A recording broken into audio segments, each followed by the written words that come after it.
माझ्यावरच राग आलाय ना? स्वामी, माझ्यासोबतच असं का करताय असा प्रश्न विचारतोयस ना? थांब. खूप प्रार्थना केल्यास, पण तरीही पदरात फक्त दुःख आणि अपयशच आलं. यामुळे तुझी माझ्यावरची श्रद्धा डळमळीत झाली.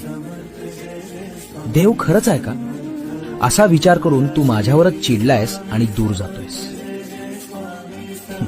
अरे बाळा, मुलांनी बापावर नाही चिलायचं तर कुणावर? तुझा हा राग मला मान्य आहे, पण जेव्हा मी तुझे काही रस्ते बंद करतो तेव्हा मी तुला मोठ्या संकटातून वाचवत असतो. हे आज तुला समजणार नाही.